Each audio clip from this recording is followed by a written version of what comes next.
Jim, as he often prefers, has a doctorate in Australian politics and political history. He has done this since 1976 and put his very life on the line for nationalism and for Australia. Jim is Australia's leading nationalist. Please welcome Jim Saleam. It's very good that there is a free speech event held here in the Sydney Domain. The Sydney Domain was once upon a time the great free speech venue in New South Wales.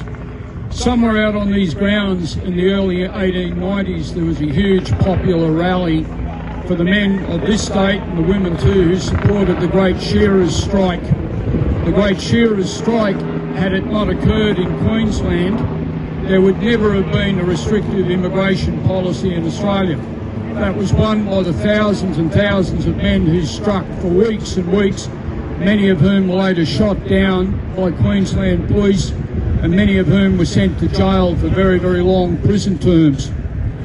Now, free speech, an old comrade of mine, Alex Norrick, used to say, is relative to how much you can get of it. And I'll stand by anybody, regardless of who he is or what he appears to advocate, if he's a fair-minded advocate of freedom of expression. Something was said before about trouble it's caused. I've been sent to prison on a load-up by the most corrupt police organisation in New South Wales history, the Special Branch. That's how they treat you if you speak. We all know that about 120 to 130 years ago in China, Europeans operated what was called concessions. And inside these areas in China, Chinese law and Chinese identity and culture did not prevail.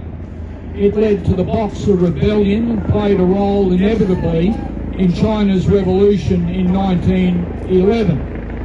What's happening in our country now is concessions are being developed according to international business law, where parts of Australia itself may no longer really be under Australian sovereignty. So therefore the issues raised here today go well beyond freedom of speech. They go into the issue of the actual extirpation and replacement of a group of people who do call Australia home, an ethnic group called Australians. Now, on my final point, I'll say this. This meeting today was obviously the first of many different free speech meetings. It would be very positive indeed to see free speech restored to the Sydney Domain. As I started at the start, many great men and women have held meetings here, the great anti-conscription meetings of the First World War, where it was clear that the British Empire intended to replace Australians with alien labour who would be fed into the trench warfare. It was also the place where Lang's Labor Party ran great meetings in favour of the Lang Plan and against the Bank of England's plan for the resolution of the Great Depression. Australia has seen all sorts of meetings here. There is no reason why we can't find meetings here that stand up for Australian identity, independence and freedom.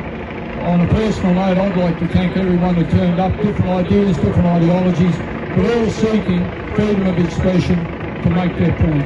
Thank you. Jim Saleam, hip hip! Hurrah! Hip hip! Hurrah! Hip hip!